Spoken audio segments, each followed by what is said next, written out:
And we actually have an old school Hudson brace, like hand crank on there.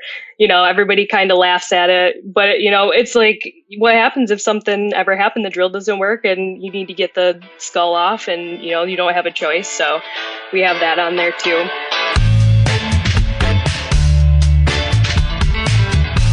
Clock in, scrub up, and join us behind the red line. You're listening to First Case, a perioperative podcast bringing you exciting interviews, engaging discussions, and innovative solutions that are changing the way patients receive surgical care. Each episode, we talk to frontline staff, perioperative leadership, and nursing entrepreneurs from across the country as they share their stories, experience, and expertise on the industry we love. From the back table to the boardroom, from wheels in to wheels out, we tackle the real-life issues affecting the OR. Whether you're tuning in for surgical service education or inspiration, we're glad you're here. And now, it's time to roll back and start the first case.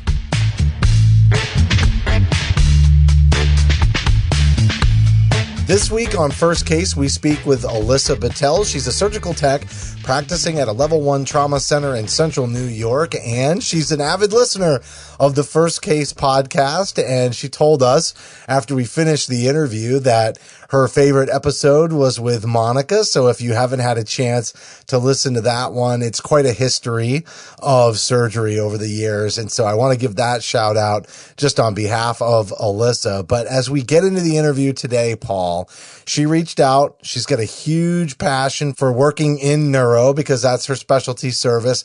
And we're going to dive right into it. Like, why does she do what she does? Why does she like it? And some of the nuances around working in neuro, because not everybody who listens to this podcast has worked in neuro. Well, I'll tell you, I've been in the OR 40 years, and neuro was always one of the more mysterious specialties. And going into administration fairly early in my career, I didn't get a lot of experience in that area. I knew how to run the drill, and I know she thinks that's very important.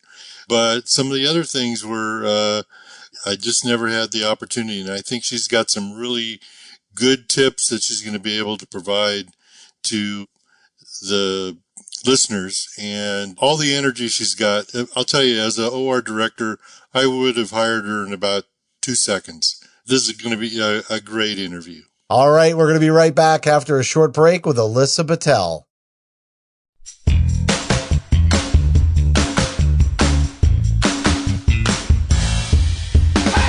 Hi, I'm Paul Wafer. I'm Melanie Perry. And I'm Justin Poulin. A 17 Studios production, you're listening to First Case.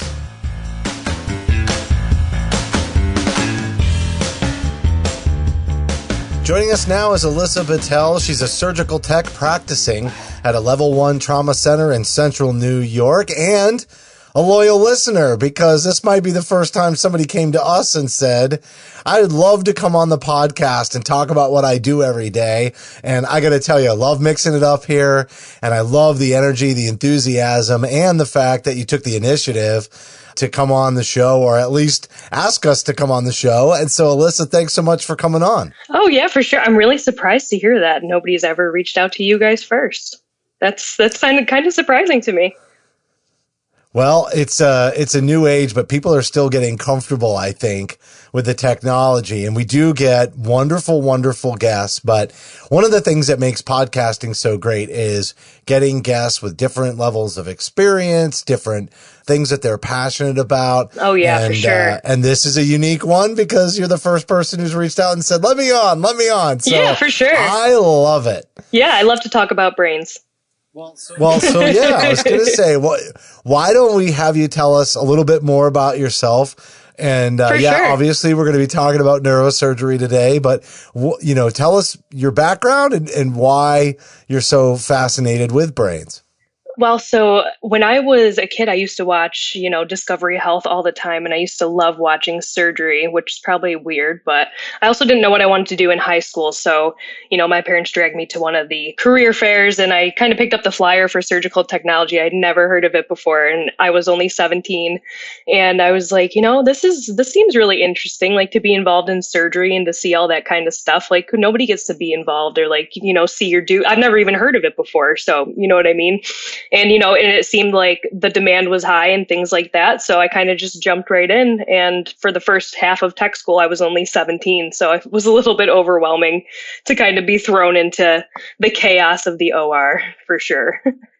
So yeah, that's kind of where I started out, and I've been at the same hospital ever. Like my first job is where I'm still at today, so I'm happy. I made a good choice. I think I was between two, so it worked out in my favor. Looking at your bio, it was almost a decade, right? So yeah, you've been yeah, there. Yeah, that's great. Yep, since I was 18, I just had my 28th birthday, so I'm like pushing 10 years now, and it's weird because I'm still like on the younger side, but at the same time, I'm like, man, I feel like I've been here forever. Like my back hurts, all that kind of stuff.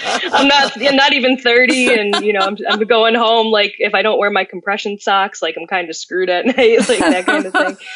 But I'm happy with it, so it's okay. Okay, so you age fast in the OR. You do for sure. I don't have any grays yet, though. Surprisingly, no grays. Well, that's good. We'll see, that's though. Good. They're coming. I'm sure. I always tell everybody working in the OR is like dog years. So for every year you work in the OR, it's like 6. So. Yes, it is. I can't believe it. It's crazy. So yeah, time flies though. Every day's a new day. So tell us how you got interested in brains and neurosurgery itself. What sparked your passion for that? So it's pretty cool. The hospital that I did my majority of my clinical on when I was a student was the only hospital that I went to for clinical that did cranial surgery. I do like spines, and I love my spine people, but brains are better, in my opinion. And you don't have to wear lead, so that's, an A+ too. But anyway, so I saw brain surgery, neurosurgery right from the jump, and I remember getting yelled at a little bit by the surgeons, like, "Don't crush it. This is a brain tumor." And I'm like, "Oh my gosh, I got it. Okay." Little 18-year-old me. And ever since then, like every brain is different. It never gets old seeing a brain. Every single time they take the skull off, like it's like Christmas to me. I don't know why. It's just one of those things. Like it's just so cool. And I look in the mirror and you're like, I have a brain behind my eyes. Like that's insane. It's always been very interesting to me. So it just caught my attention right away. Yeah. And I started in that service too. Like when I first started, I was going to ask you that. Yeah, I started in that service, and that was, that makes a big difference too. It's difficult to start in like a really complex surgery, different or service like that when you're brand new. There's a lot to count and just a lot going on. So, but so I started right there and kind of stayed there. But yeah, that's kind of how I got into it. So have you rotated through all the other services as well? I mean, yeah, our orientation is actually pretty long. It's about a year, and you go through the services, and once you get comfortable, you move on. And we kind of break them up into like neuro ENT and ortho, which includes ortho spine, and neuro spine kind of goes with the neuro section, and then general is kind of just one big. It always takes everybody forever to get through. You got to do your GU, your general, your vascular, your robotics. We go up to our endovascular suite sometimes and have to do AAAs and all that kind of stuff. So you have to be able. Our facilities change. Everything changes so quickly. Something can come through the door, and those cases get bumped to your room no matter what they are, and you're expected to do them. So luckily during the day, a lot of people are around. There's usually somebody that can help you out and kind of make sure you're on track, get you what you need, but you still have to be able to adapt and kind of, stay on your feet and have the basics and be ready for almost anything. So how big is your OR? I mean, is it a large facility or? It's not the biggest OR in the world. We have about 13 ORs. We do have a pediatric OR that has 5 rooms as well. And, an endo suite and heart and vascular center, things like that. We have another OR in our cancer center too, which is actually where we do most of our neurosurgery. And it's pretty interesting there because we have a intra-op MRI suite. We can actually put the patients into the scanner with their head open and see how much tumor is left and bring them back and take, what's left. So that's pretty interesting. That's not really something that's everywhere. It's pretty rare to have that. So that's pretty cool. Yeah, that's great. Now, do you have to have special instrumentation for that that's not magnetic, or how do you manage that? So yes and no. So there's a bunch of safety precautions. Everybody has to go through safety training protocols, things like that. And then there's kind of an area that you cannot cross through with any, metallic anything. So, we have actually a special timeout, an intra-op timeout, where we make sure everything, all the metallic things are off. If there's a Foley, we have to make sure we put a sandbag on it for the little metal clip. It's okay to stay in, but certain A lines and EKG leads and things like that all need to be switched over. So there's not actually a lot of instrumentation of ours that goes into the unsafe zone, but there's a lot of training and things that you need to know before kind of being involved in that, because things can happen and mistakes can be made very easily. Wow, that's I don't know. I'm kind of speechless here thinking about it all, because that's Yeah, more than the type of facilities that I've worked in. So trying to think through everything that would have to be there makes my brain kind of go into overdrive as I try to figure it all out. There's a lot. You really, I'm like, whoa. There's a lot of double checks, a lot of Yeah. paranoia. Sometimes the scrubs down there, the pockets are sewn shut. There's no pockets. Oh, wow. Obviously, Yeah. just to kind of prevent, anything, any scissors, phones, anything like that accidentally getting through. So, we try to take all the precautions we can. So yeah. Thinking of in that vein and what you need to know and what you need to be prepared for, if somebody else was unexpectedly thrown into a neuro case or had one suddenly show up in their room and neuro is not what they do, what would they need to know, or what would they need to be aware of or look out for? So basically, if somebody got thrown into a neuro case, obviously hemostasis is a big thing. You kind of need to think about what type of, if we're going to have any type of flow seal. A lot of surgeons use gel foam, thrombin, cotton balls, cottonoids, all these types of hemostatic agents and things like that. If you're going into a cranie, obviously the first things you want to make sure is that you have a drill and that it works and that you have the correct bits for it. Testing the drill is really, really important in a cranie. That's basically your main goal. Make sure the drill works. And we actually have an old school Hudson brace, like hand crank on there. Everybody kind of laughs at it, but it's like, what happens if something ever happened? The drill doesn't work and you need to get the skull off, and you don't have a choice. So we have that on there too. For spine stuff, hemostasis is really just a big thing. And luckily there's always a rep there if there's any like type of hardware involved. And, everybody, we do a lot of spine. So pretty much everybody is pretty good with spine, and pretty much anybody can handle an emergency cranie too. It's more of like those long, like tumor cases with like that specialized ultrasonic aspirators and all that kind of stuff. You're under the microscope for a long time. People get anxiety draping the microscope, all that kind of stuff. I'll drape it for them. Like if I have the opportunity, I'm like, I got you. I will do it. Not a big deal. I like draping the microscope. It's fine. I'll do it. But just that kind of stuff. It's just a lot of little stuff. So yeah. Is your team an outspoken, highly communicating team, or do you find that your personality type just kind of does that, but maybe not everybody does? Because you're obviously an extrovert. If you reached out to us and said, I'd love to come on the podcast, there are so many people, just so you know, in the reverse, where we say, hey, would you love to come on the podcast? Like, I love podcasts. This is amazing. But so, yeah, like obviously there's different personalities that are on your team, for right? Sure. And so, yeah, do you facilitate that kind of communication and making sure that, like those things that maybe people are uncomfortable with, either that you give them extra help with it or you offer to do it just so that everybody's for sure. Place. And, I've trained a lot of students. I've trained a lot of employees. Like I said, everybody has to go through every single service. So I have to train everybody doing cranies and spines and things like that. So if I drop a microscope drape, I'll save it. And if we have time, hey, here's a, low stress environment to practice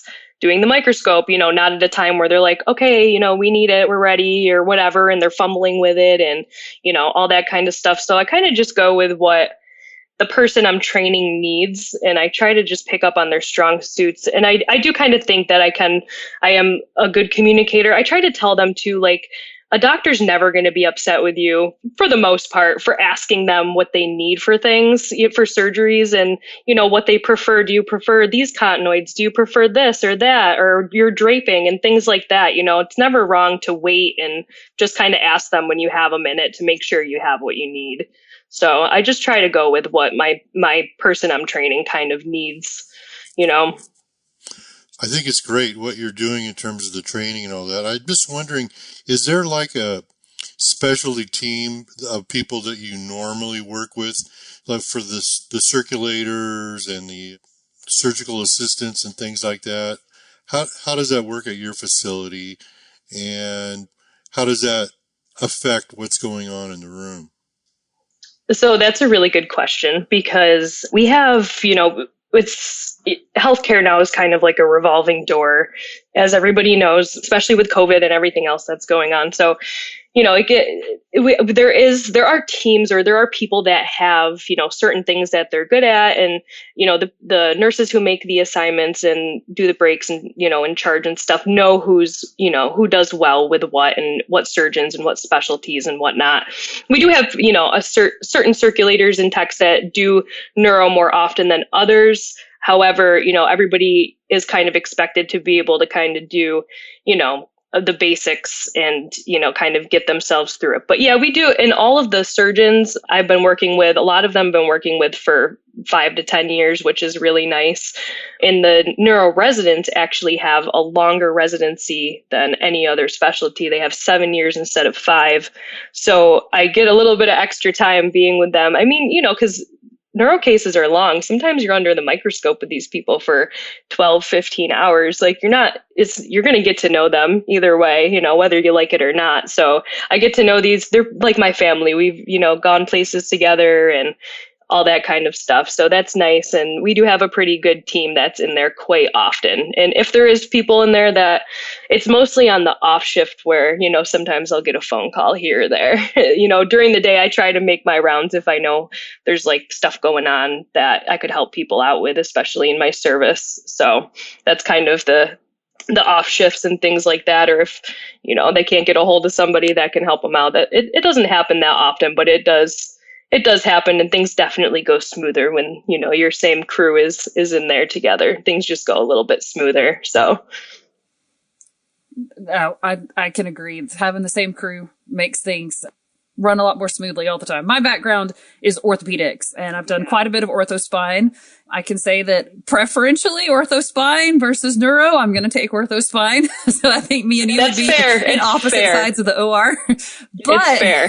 But there's a lot of misconceptions about all the different service lines. Pick a service line, there's a misconception about it. Yes. But what are those misconceptions about neuro that you want to just break down and be like, nope, that's not true? What is it? Well, their typical stereotype is that they're like the mean ones, right? Like they're the grouchy ones and they don't have time for you and this and that. And it's funny. One of the surgeons that I've been working with since I started, he's, the one when I was 18 years old starting that really made me feel like, am I in the right career path? Like, is this for me? Like, maybe I should have done something else. And, I learned over time, like I built, that respect with him and things like that. And, now today he still has those moments where he'll be like, come on today. But now today I can give him the response of, you can wait a second, sir.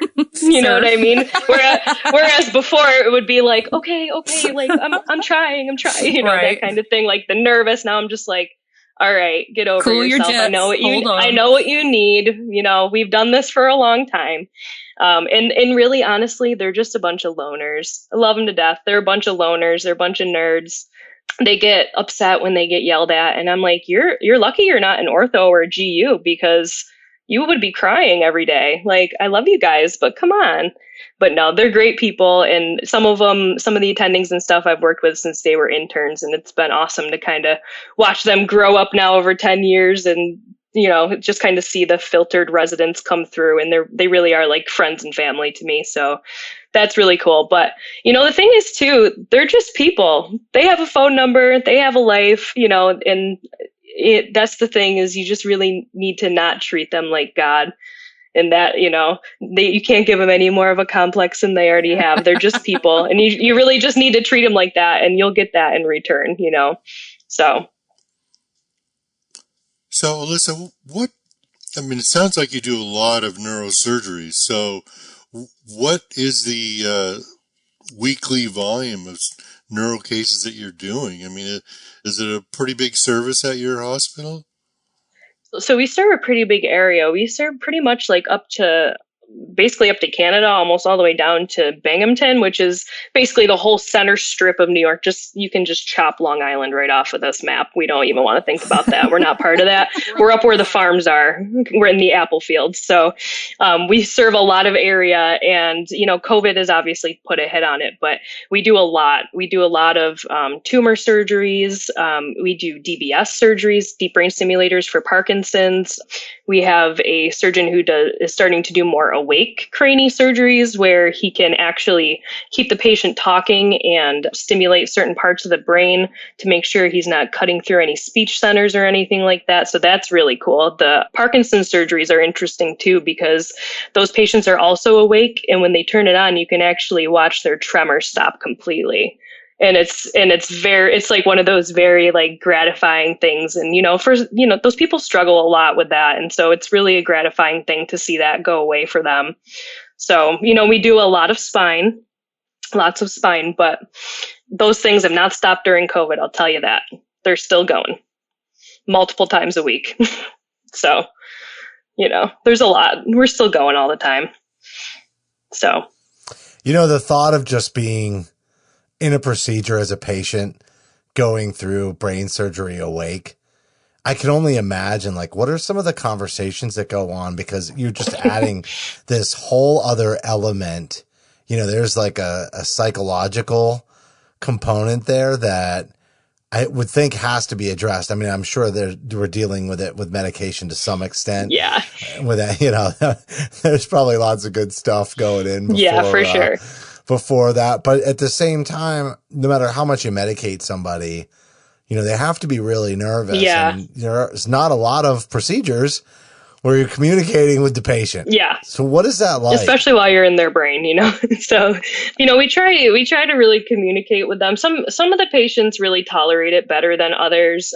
We've had a couple cases where we've actually had to put the patient to sleep because you have to they're screwed into a head frame that is fixed to like a Mayfield clamp on the bed. So their head is fixed in that position. Of course, there is local where the pin sites are in their head, but some patients just don't tolerate it that well. But the ones that do, some people tolerate it shockingly well. And you're just kind of like, the drugs must be really good because, they keep them pretty much sedated until, not sedated, but, pretty, they can't really speak or anything. They're just kind of taking a snooze. Sometimes they're snoring, making some sounds. Sometimes they'll say that their lips are dry and stuff like that. But we really try to communicate with them and just kind of tell them what's going on, especially when we're using the drill and things like that. We'll kind of, test it out right in their ear beforehand and say, this is the drill. This is going to be really loud. And this is probably going to be like the worst part. Your head's going to feel like it's shaking and things like that. So they really just try to walk them through each step of the procedure as much as they can, if they're awake enough to kind of hear what's going on. And, so I feel for the patients that don't tolerate it well, because I know that by looking at it for the hours of time that they're in it, I would not want to be in their place for sure. It looks scary. I can imagine. I mean, my experience, once again, with an awake patient in surgeries with a total knee or a total hip or some plastic reconstruction type stuff with cancer reconstruction on the face. And it's difficult. And and remembering that patient, for however much of their awareness is there, the noises and the sounds that we're used to, that can be terrifying and can be very unsettling, even if they know going into it what they're doing and they know why. I mean, they agreed to it, but it can still be very unnerving. And then you add that layer of, I'm in your brain with a drill.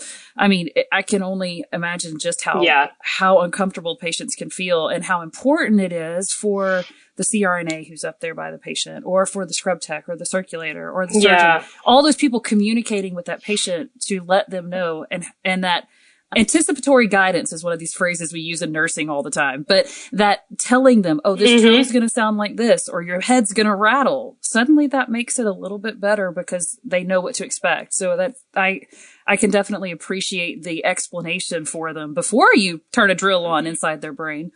Yeah, for sure. And it's funny you say that too, because my mom actually had both of her knees replaced with spinals. And after the first one, she told me, she's like, I woke up and I heard the pounding.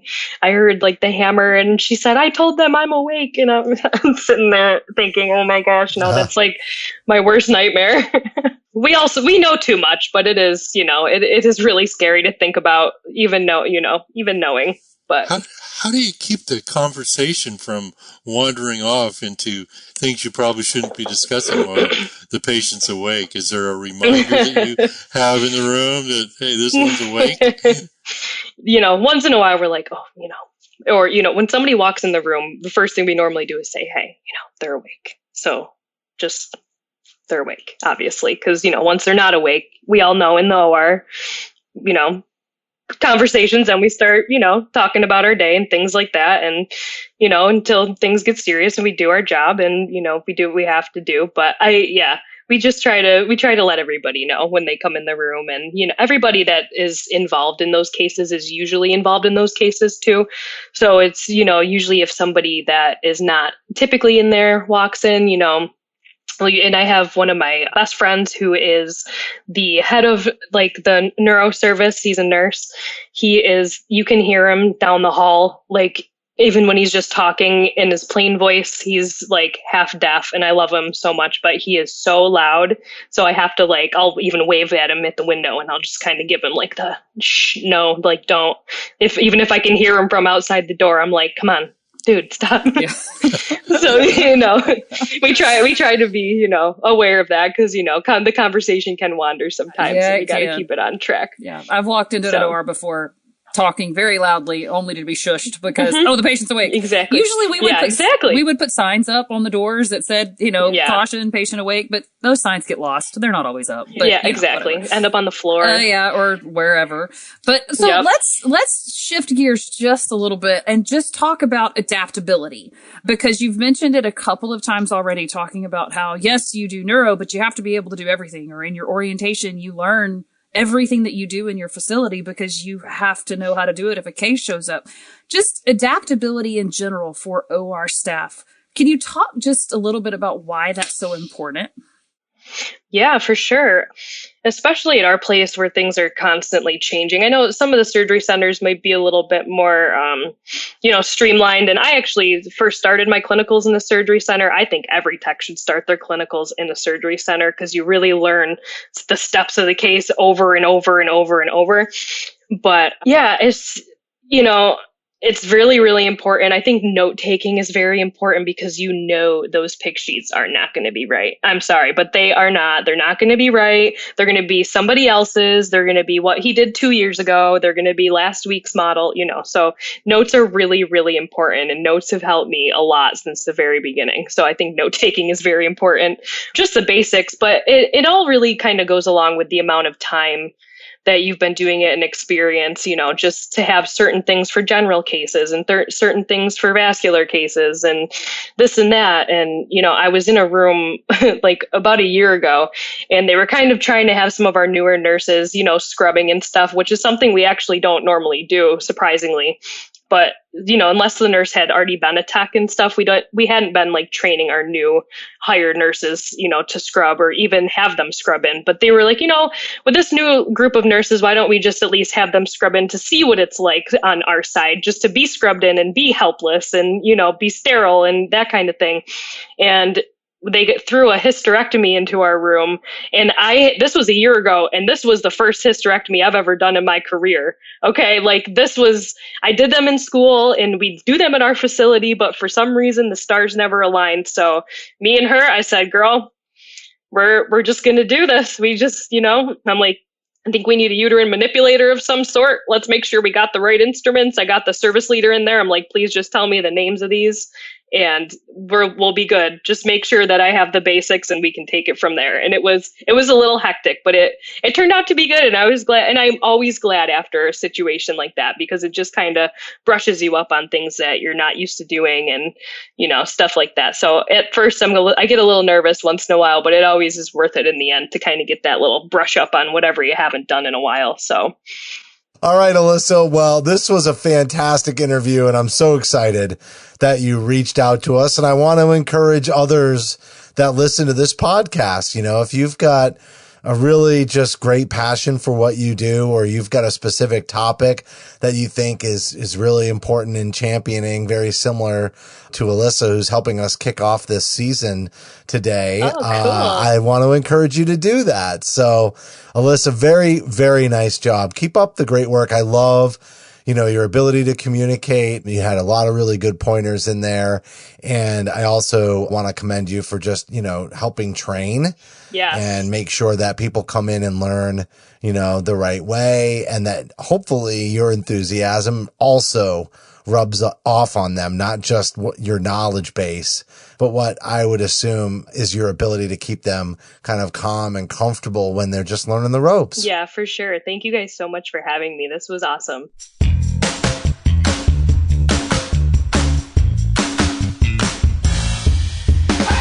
That was Alyssa Bittel, a surgical tech practicing at a level 1 trauma center in central New York. And Melanie, she loves neuro, and your experience has very much been ortho. And we didn't get to treat the audience to the conversation after we stopped hitting record, but there was a good little back and forth banter between you two. Alyssa has such an amazing energy level and passion for what she does. And I am so pumped that she reached out to us, not only as a fan of the show to give us some really positive feedback for the work that we're doing, but getting involved, because that's what this whole medium is about. That's what social media is about. It's what podcasting is about. It's about bringing people together and having these conversations. And there were a lot of really cool nuggets of information in there, especially for, I would say, new surgical techs. And it really did make me think a lot. I've never participated in neurosurgery. It made me think a lot, especially with being wide awake, like what that might be like for a patient. I really put myself in that place during this conversation today. And, it really makes you think about just how important it is, all the little details and everything we do every day. Yeah, definitely. She's got a lot of passion for what she does. She's got a lot of energy and enthusiasm. And she's got that 10 years of experience to really be able to pass on what she's learned to the next generation of surgical techs and circulators, because we can all learn from each other based on our experience in the operating room. And she's got a lot of wisdom to pass on. But when I talked to her prior to the podcast, we talked on the phone, and just her passion for neuro and how much she loved it was very clear, even just on the phone, and her wanting to share what she loved and wanting to share what she talked about. And it was great to have her come on the show and share that with everybody. And I would encourage anybody who's passionate about the OR to reach out to us, because we want to get involved.